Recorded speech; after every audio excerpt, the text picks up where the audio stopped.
थाखाय लाहार फाहार खालामदों। दा बिनि गेजेरावहाय जों दिनै बे गामिनि लांगोना बा जोंनिनो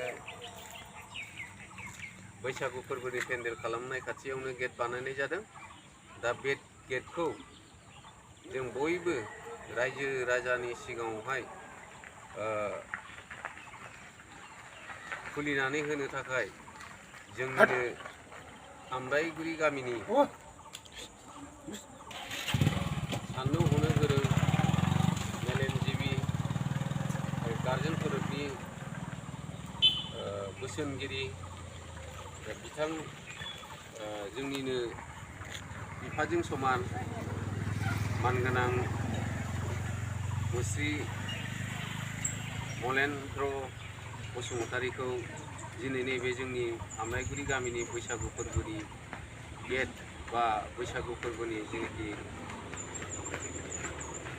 नाजानो नागिरनाय बा गेट बेखेवनायावहाय बिथांखौ आङो गामिनि जानानै आरो बे फोरबोनि खुंथायनि नेहाथारि जानानै बिथांखौ गुरैयै खावलायनाय जायो।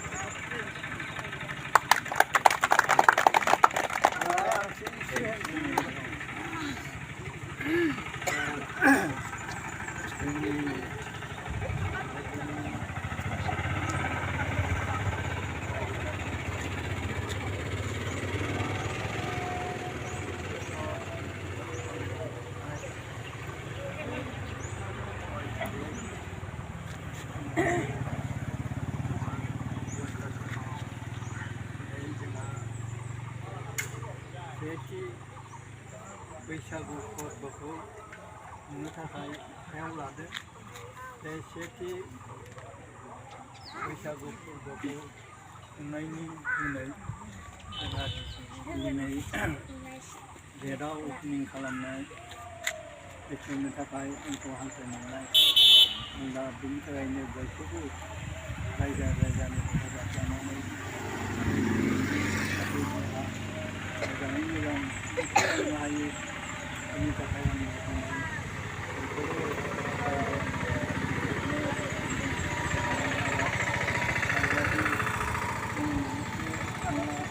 जाफुंसार जायो बेखौनो आं हास्थायो आरो इसोरा जाहाथे जोंखौ नाहरे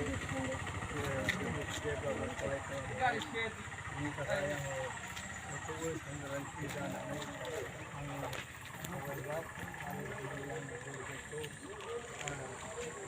हास'नानै बेखेवनो सानबाय दा बयबो हेफाजाबै आङो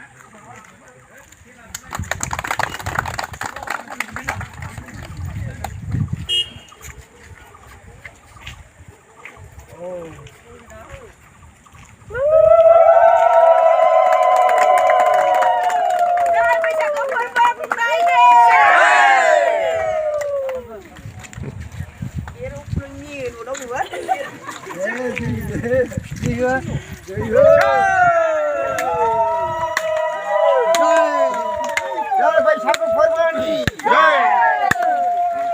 Bwisagu Fwrbw